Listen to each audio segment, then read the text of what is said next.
Au Havre, après examen, l'eau polluée n'est pas toxique, mais les 100 000 personnes concernées sont toujours invitées à ne pas boire l'eau du robinet.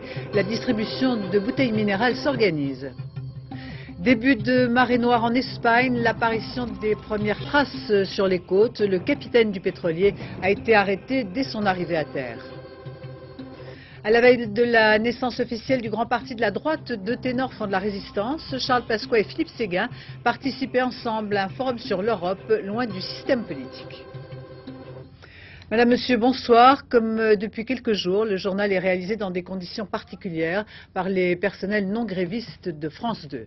Dans l'actualité de ce samedi, au Havre, par souci de précaution, 100 000 habitants de plusieurs quartiers sont priés de ne pas consommer d'eau du robinet, même si les analyses montrent que l'eau polluée n'est pas toxique. Dans la ville, l'approvisionnement en eau minérale s'organise depuis hier. Aurélia Guillemin, Guillaume Fautra. C'est comme ça depuis 7 h du matin. Numéro vert oblige, au standard d'urgence de la mairie, les appels arrivent par dizaines et ne laissent aucun répit. Les réservoirs en question alimentent essentiellement le centre-ville et les quartiers sud, monsieur. Alors, les questions qui reviennent, c'est qu'est-ce que je peux faire, c'est des cas, est-ce que je peux cuire des aliments, ou alors ils ont déjà fait ça, est-ce que c'est dangereux, est-ce que je vais tomber malade, quels sont les symptômes? Depuis plus de 24 heures, ils sont 100 000 au Havre à être privés d'eau du robinet. Motif, une pollution détectée dans cette cuve, directement reliée au quartier du port et du centre-ville. 10 000 mètres cubes d'eau qu'il a fallu écarter de la consommation en urgence. Quand on est arrivé, on s'est aperçu que de ce côté-ci de la Margelle, il y avait un produit visqueux marron, et de l'autre côté de la Margelle, un produit visqueux clair, enfin plutôt blanchâtre. Et donc ça pouvait être passé dans la cheminée d'épuration et l'eau est dessous. C'est un appel anonyme revendiquant un acte de malveillance qui a alerté la mairie. Depuis, les analyses ont démontré que le produit n'était pas toxique, mais la prudence reste de mise. C'est prudence et précaution. Ne buvez que de l'eau minérale et vous pouvez utiliser l'eau du robinet pour vous laver naturellement, et éventuellement pour faire de la cuisine, mais à condition que l'eau ait été préalablement bouillie. En attendant l'assainissement du réseau, de l'eau minérale est offerte aux habitants concernés, même aux plus téméraires. J'ai fait ma toilette normalement avec un robinet ce matin. Je suis pas encore mort. 140 000 bouteilles distribuées aujourd'hui, 100 000 autres demain. Lundi, tout devra être rentré dans l'ordre. La préfecture des Pyrénées-Atlantiques lançait dès hier soir l'alerte après le vol de produits hautement toxiques. À Bayonne, 5 flacons contenant des milliers de cachets utilisés pour exterminer les taupes ont été dérobés pour des raisons que l'on ignore. Le risque est mortel, même si l'on ouvre simplement la bouteille. Caroline Femme, Bernard Bonarme. Dans les mains du gérant de la société Simar Marietta, un flacon identique à ceux qui ont été volés dans la nuit de jeudi à vendredi. Les produits étaient entreposés dans ces locaux à l'intérieur d'une armoire fermée par un cadenas. Le polyéthanol est utilisé pour détruire les taupes. Il peut être très dangereux pour l'homme. Au contact de l'air, les pilules dégagent un gaz toxique. Le gaz va déliter petit à petit ou plus rapidement en fonction de la température, si elle est plus élevée ou moins élevée. Donc ça ira plus ou moins vite. C'est un gaz mortel ? Dans certaines conditions, mais il faut que toutes les conditions soient associées. Mais ce n'est pas un gaz mortel à l'ouverture immédiate. Il faut quand même un certain temps que la mise en route se soit faite. Autre réaction, le polyéthanol est également inflammable au contact de l'eau. Au lendemain de la découverte du vol, Dominique Laric est perplexe. Le ou les cambrioleurs sont passés par l'arrière du bâtiment. Rien d'autre n'a été volé, ni matériel, ni chèque, ni même une caisse qui contenait 300 €. L'enquête se poursuit. La préfecture, de son côté, a lancé un appel à témoins. La motrice d'un TGV Paris-Annecy, prise dans une coulée de boue en Isère, est légèrement sortie de sa trajectoire. Plus de peur que de mal pour les 200 passagers qui ont fini leur voyage en car. Daniel Wolfram, Philippe Évêque. La coulée de boue a arraché le nez de la motrice. Heureusement, le TGV Paris-Annecy n'allait pas vite ce matin à la sortie de cette courbe. Et le choc n'a pas provoqué le basculement du train sur la voie. Le TGV, effectivement, de par la rigidité de sa constitution, réagit très bien à ce genre de situation. Donc c'est pour ça que nous avons eu effectivement plus de peur que de mal.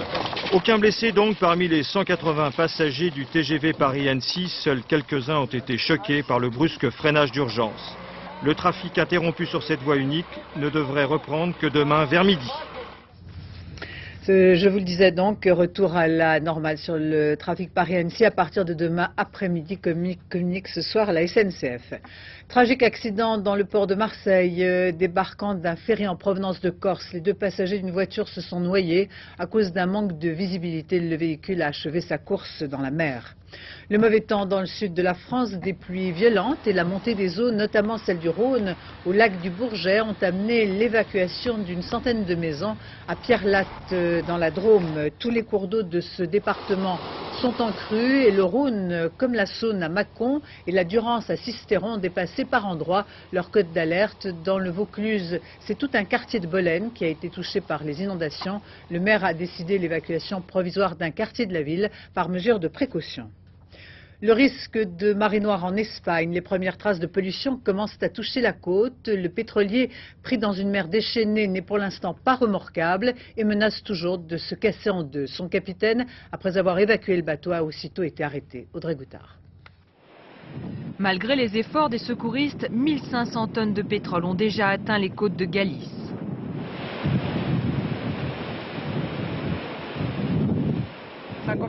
Ici, la côte est complètement couverte. Qu'est-ce que vous voulez qu'on fasse? On a dû partir, on ne peut rien faire. Les habitants ne peuvent que prier pour que le mauvais temps ne brise pas en deux le pétrolier qui déverserait alors 77 000 tonnes de fioul. Hier soir, le navire a été remorqué vers le large, mais l'opération a dû être interrompue à 110 km des côtes. Trop de vent, trop de vagues, la brèche ouverte sur le flanc droit du navire s'est encore agrandie. Une catastrophe écologique aggravée par l'inconscience du capitaine du Prestige. Hier soir, dès son évacuation du pétrolier, il a été arrêté par la police espagnole. On l'accuse d'avoir refusé mercredi d'éloigner son bateau des côtes, alors que ce dernier était endommagé par la tempête. Le capitaine n'avait pas obéi pour ne pas avoir à payer un remorquage. Ce soir, les secouristes se préparent à toute éventualité. Mais si le bateau se cassait, leur barrage flottant ne serait certainement pas suffisant. Plusieurs manifestations en France contre le redéploiement police-gendarmerie prévu par le dispositif du ministère de l'Intérieur. Aujourd'hui, dans les Bouches-du-Rhône, quelques 300 personnes sont descendues dans les rues côte à côte, policiers et élus locaux pour protester contre la possible fermeture du commissariat de la ville. Laurent Di. Elle n'est arrivée dans la région que depuis 2 mois et pourtant elle va peut-être devoir redéménager bientôt alors même qu'elle n'a pas encore déballé tous ses quartiers. Le commissariat où travaille Sandra Lévy est en effet dans la ligne de mire du projet de redéploiement police-gendarmerie, une fermeture en perspective qui n'enchante pas la policière. La motivation, c'est même plus la peine d'en parler. Je ne me vois pas recommencer encore, reprendre mes affaires, repartir, redéménager, surtout que l'administration ne nous aide pas pour déménager, ne nous aide pas à avoir un appartement de toute façon. Il n'y a aucune aide ni financière, ni pour chercher. On nous laisse comme ça, on nous dit ça ferme, voilà, vous partez. Cet après-midi, ils étaient un peu plus de 300 dans les rues de Château-Renard pour demander à conserver leur commissariat. En signe de solidarité, les commerçants affichaient presque tous porte close. Car en cas de fermeture, c'est la gendarmerie qui prendrait le relais et beaucoup craignent ici un recul du service public. Est-ce que la gendarmerie sera ouverte 24 heures sur 24 heures et 7 jours sur 7, comme assure actuellement le commissariat depuis des années? Nous craignons qu'il y ait une sécurité à plusieurs vitesses, selon où on habite en France, et ça, naturellement, on ne peut pas le concevoir dans un pays démocratique. La sécurité doit être égale pour tous, puisque c'est la première des libertés. Pour l'instant, aucune date de fermeture n'a été avancée officiellement, mais cela pourrait ne plus tarder. Les préfets remettaient en effet hier au ministre de l'Intérieur des propositions de redéfinition des zones de compétence police-gendarmerie. À Calais, malgré la fermeture de Sangatte, des dizaines de clandestins restent dans la région, espérant encore passer illégalement en Grande-Bretagne. Une situation que gèrent les forces de l'ordre en renfort à Calais. Reportage Dorothée Cochard, Annie Triboire. À 2 pas de la station-service, les clandestins guettaient les camions pour se cacher dedans. 2 situations, badge ou pas badge. Ceux-là ont des badges, c'est-à-dire qu'ils peuvent dormir au centre de la Croix-Rouge. Les policiers leur demandent d'y retourner. On ne veut pas les voir traîner dans les rues. Depuis 15 jours, c'est-à-dire depuis que le centre de la Croix-Rouge n'accueille plus les nouveaux arrivants, les effectifs des forces de l'ordre ont été multipliés par 3 et les consignes changées. Disons que nous faisions des contrôles assez succincts des clandestins qui se trouvaient dans les rues de Calais habituellement. Et depuis la fermeture du centre de Calais, nous renforçons ce contrôle. Ces clandestins n'ont pas le fameux badge. Ils sont donc amenés au commissariat. On leur notifie leurs droits avec les moyens du bord. C'est samedi. On manque de personnel. J'ai 2 ressortissants kurdes irakiens avec nous. Bon, je vais profiter de votre présence téléphonique pour leur dire un petit peu comment ça va se passer. Vous voulez bien? Oui, oui. J'ai mis le haut-parleur. Donc présentez-vous et puis dites-leur qu'on s'appelle d'interprète, s'il vous plaît. Ils vous écoutent. On a un problème de communication, déjà interpellation. On n'est pas en mesure de notifier des droits, ne serait-ce que celui de l'avocat dans l'immédiat. Et on a beaucoup de mal à trouver des interprètes. Les 2 Irakiens seront placés en garde à vue. Dans quelques heures, on les auditionnera. Il leur sera alors donné le choix, soit demander asile en France, soit quitter le territoire dans les 2 jours. L'actualité au Proche-Orient, la riposte de l'État hébreu après l'embuscade qui a tué 12 Israéliens, 9 militaires et 3 civils hier soir à la fin du Shabbat. Tzahal réoccupe la ville d'Hébron en Cisjordanie. L'attaque qui visait essentiellement des militaires a été revendiquée par le djihad islamique. Sur place, Charles Anderlin. C'est confirmé par l'armée israélienne elle-même. Hier soir, à Hébron, le commando du djihad islamique n'a pas pris pour cible les colons, les fidèles juifs qui revenaient de la prière au caveau des patriarches, mais bien uniquement les militaires et la section d'alerte de Kiryat Arba, la colonie voisine. Les Palestiniens ont d'abord ouvert le feu sur la patrouille qui assurait la sécurité des colons, puis une dizaine de minutes plus tard, attaqué à l'arme automatique et à la grenade, le colonel commandant le secteur et son escorte venus à la rescousse. Ensuite, c'est la section d'alerte de Kiryat Arba qui est tombée dans l'embuscade. Les 3 assaillants du djihad islamique ont été tués après 3 heures de combat. Pour Israël, le bilan est très lourd. 3 colons et 9 militaires sont morts, parmi eux un colonel, le premier officier supérieur tué depuis le début de l'intifada. À Gaza, où la nuit dernière, des milliers de Palestiniens ont manifesté leur joie à l'annonce des victimes israéliennes, les chefs du djihad islamique promettent de nouvelles attaques. Inch'Allah, il y aura de nouvelles opérations, comme l'a dit notre branche militaire. Il n'y aura aucun cessez-le-feu aussi longtemps qu'il y aura des implantations. L'armée israélienne réoccupe la totalité de la ville de Hébron, où elle procède à de nombreuses arrestations. Elle a pour mission de démanteler les cellules du djihad islamique responsables de l'attaque d'hier soir, mais aussi de protéger les colons et de les empêcher de commettre des actes de vengeance contre les Palestiniens.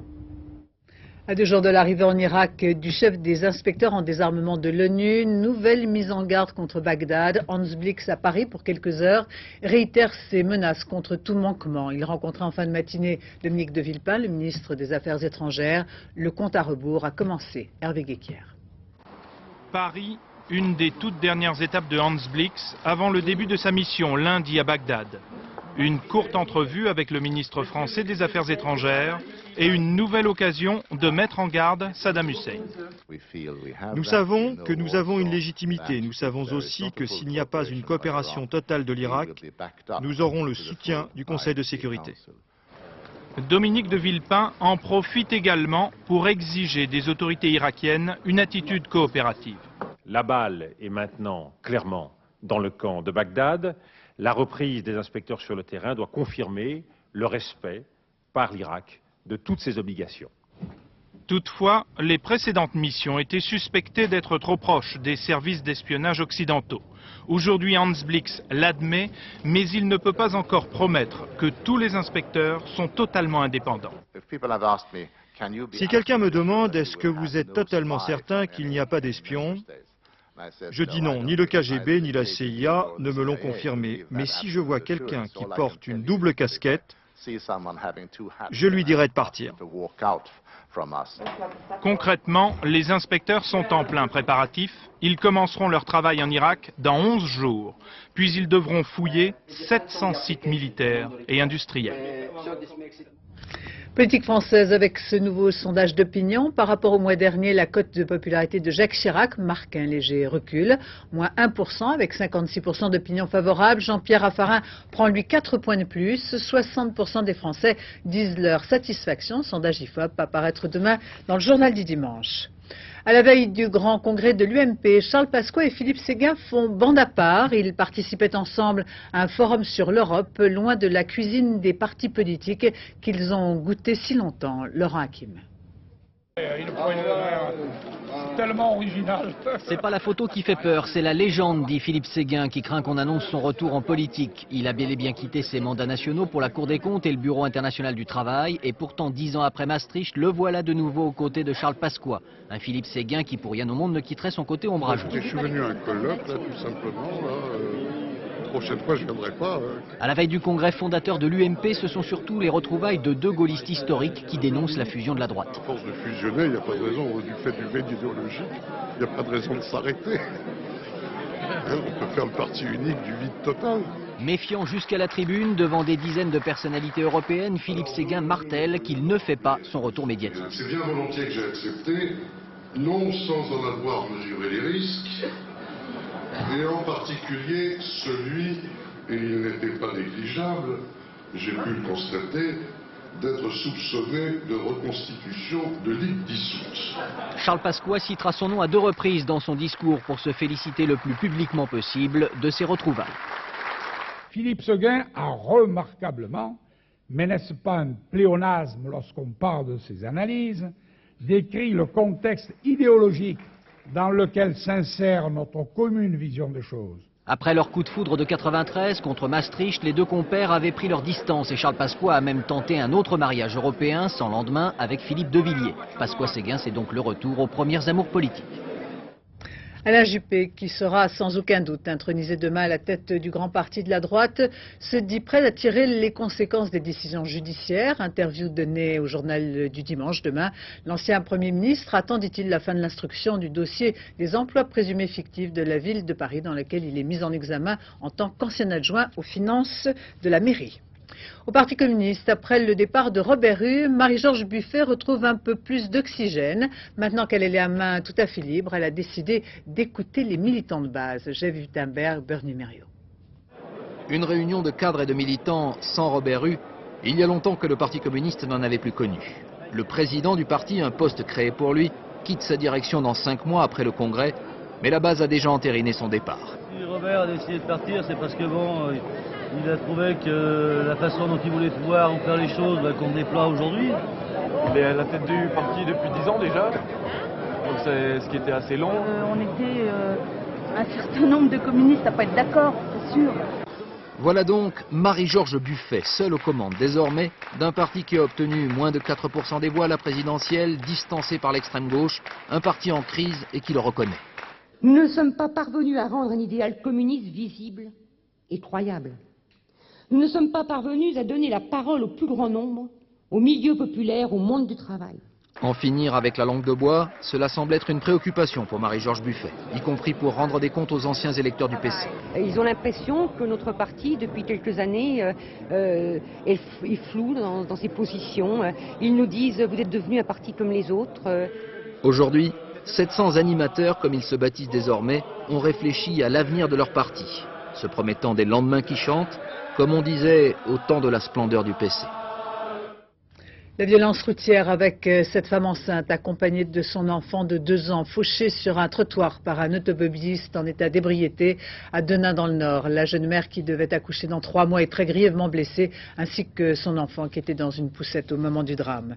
Et ceci nous amène à la tragédie que vivent ces familles de victimes d'accidents de la route.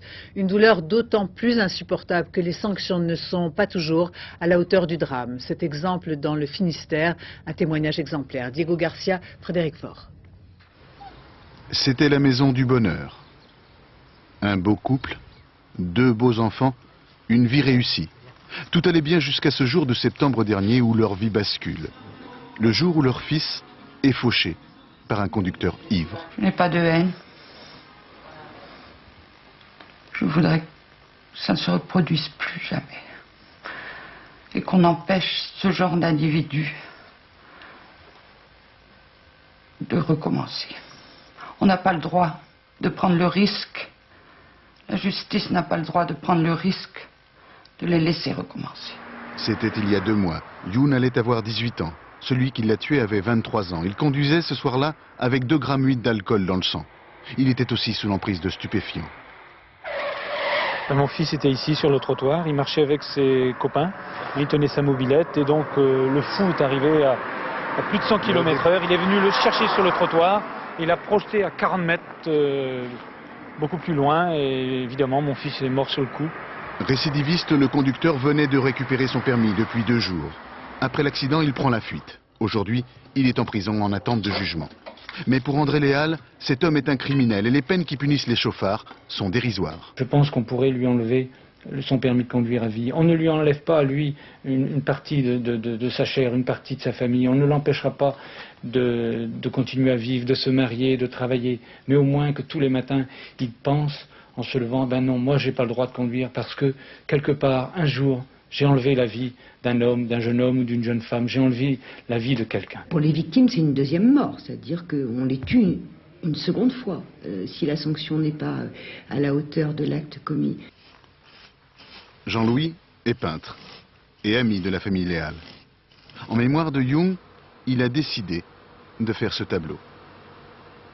Je voulais témoigner en laissant une œuvre qui va contribuer, je l'espère, à faire prendre conscience aux gens que la route tue, qu'il y a des tueurs sur la route et qu'à chaque fois qu'on passera devant le portrait de Jung, j'espère qu'on pensera un petit peu plus au danger que représentent ces tueurs. Cette peinture sera exposée à l'endroit même de l'accident. Jung avait une passion, le cheval. Un cheval qui galope désormais sans cavalier.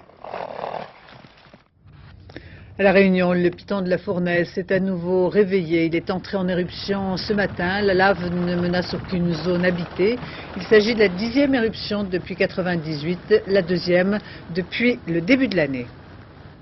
Le fondateur du journal de Spirou, Charles Dupuis, s'est éteint à l'âge de 84 ans. C'était un découvreur de talent de la bande dessinée. Il a présidé aux destinées de Spirou pendant plusieurs décennies. Du sport, coûte que coûte, la route du Rhum continue malgré un nouvel abandon, celui de Jean Le Cam. Il ne reste désormais que 4 multicoques sur les 18 qui ont pris le départ dimanche dernier. Après une semaine d'une météo chaotique, les alizés pour le premier, le Suisse Steve Ravussin, et pendant ce temps-là pour les autres, escale forcée aux Açores et à Madère. Christophe Duchiran. Ça, c'est Loïc Perron que les pronostiqueurs, il y a une semaine, voyaient en haut de l'affiche et qui hier soir se retrouva au bas de l'échelle. Il descendait du cargo russe qu'il avait récupéré il y a 2 jours. À Punta Delgada aux Açores, Loïc Perron était en escale, forcément déçu par sa fin de course prématurée. Il lui restait cette facilité qu'il a à faire des phrases. Ça permet de relativiser, le temps passe, la roue tourne, la vie passe, le vent souffle. Ça va, enfin bon, dans quelques heures, il faut repartir chercher les morceaux de notre bébé qui flotte tranquillement là-bas. Tranquillement, j'espère d'ailleurs, au large du Cap Finistère. Avant de repartir chercher son bateau abîmé en mer, au petit déjeuner ce matin, Loïc Perron a retrouvé un copain, Marc Guillemot. Lui, il est encore en course, mais le problème, c'est que son bateau est en réparation. Si tout va bien, Guillemot devrait repartir demain. Plus au sud, sur l'île de Madère, hier encore, il y a eu des retrouvailles. Premier arrivé, le monocoque de Roland Jourdain. Réparation sur les voiles. Et avant de repartir en course en 8e position, loin derrière Golding et MacArthur, Monsieur Jourdain faisait de la prose. Je souhaite jamais de mal à mes concurrents, mais bon, même un bateau qui a bien passé le gros temps, des fois c'est dans le petit temps qu'il lui arrive un souci. Donc non, je ne vais pas laisser les Anglais envahir les Antilles sans moi. Après Jourdain, arriva Alain Gauthier, qui lui a été contraint à l'abandon. Et après Gauthier, Michel Desjoyaux, qui s'est arrêté lui quelques heures pour réparation. T'as pêché ou quoi? Il y a du sang là. Voilà, nous voilà sur l'autoroute du Soleil. Quant à Roland Jourdain, qui a repris la route hier soir, après l'arrêt au péage de Madère, ce matin, il avait l'air d'aller bien. Sur l'eau, la circulation était fluide, il n'y avait pas de bouchon. Football féminin, ce sont les joueuses françaises qui se sont qualifiées pour la phase finale du Mondial 2003 en Chine. Aujourd'hui à Saint-Étienne, en match de barrage retour. L'équipe de France a donc battu l'Angleterre 1-0 et c'est la capitaine Corinne Diacre qui a marqué le but de la victoire. Avant le test match de ce soir en direct du Stade de France sur notre chaîne, retour sur l'équipe de Nouvelle-Zélande qui affrontera une nouvelle fois les tricolores. Les All Blacks, ce sont des adversaires de taille. Nathanaël de Ringsa. Depuis 1905 est la première équipe All Black de l'histoire. Plus que ce haka qui a traversé le siècle, la réputation de ces joueurs plus de noirs vêtus n'est plus à faire. Ils font peur. Les Français se sont frottés 37 fois aux Néo-Zélandais pour seulement 10 succès, dont certains sont encore dans tous les esprits. j'ai le cœur qui... Ouh. Remettez-vous, Roger, remettez-vous. Non, mais attends, c'est terrible. Il y a une tension terrible ici, terrible. Taylor. Ils ont toujours la balle. Taylor encore. Taylor avec Watt. Oh non, c'est pas vrai. C'est pas vrai. Oh, bien, le petit Coste qui nous sauve le match. À la dernière seconde. Oh, Coste a sauvé le match et nous avons gagné, Roger. Après cette première victoire sur les Néo-Zélandais, dans les années 90, la France s'affirme. Les matchs s'équilibrent et en 94, les Bleus obtiennent le plus large succès de leur histoire. Depuis 10 ans, les Bleus n'ont plus peur des Blacks. Le 31 octobre 99, le mythe va même s'effondrer lorsque la France inflige une cinglante défaite à son prestigieux adversaire en demi-finale de la Coupe du Monde. Je m'en souviendrai toute ma vie. Mais la manière dont les gens ont ressenti cette défaite au pays, ça a été un choc énorme pour nous, leur réaction. La France est presque devenue la bête noire des Néo-Zélandais. Au stade Vélodrome, il y a 2 ans, les Bleus ont remporté la 10e victoire de leur histoire sur les Blacks, en attendant ce soir au Stade de France. Et précisément en direct du Stade de France, à quelques minutes du coup d'envoi, nous vous retrouvons Pierre Salviac. Le 15 de France ne va pas se laisser impressionner quand même par les All Blacks? Non, Béatrice, bien sûr que non. Il s'agit de faire au moins aussi bien qu'à Marseille la semaine dernière, c'est-à-dire victoire. Alors, de quoi s'agit-il en fait? Il s'agit de la plus belle arène du monde. Et face à face ce soir, l'équipe de France, championne d'Europe après sa victoire dans le Grand Chelem la saison passée. De l'autre côté, l'équipe de Nouvelle-Zélande, championne de l'hémisphère sud après sa victoire dans le Tri-Nations. Autrement dit, c'est le match du siècle que je vous propose de voir dans quelques instants. Je vous attends à partir de 20h40 avec toute l'équipe du service des sports. À tout à l'heure. Merci Pierre Salviac, rendez-vous est pris.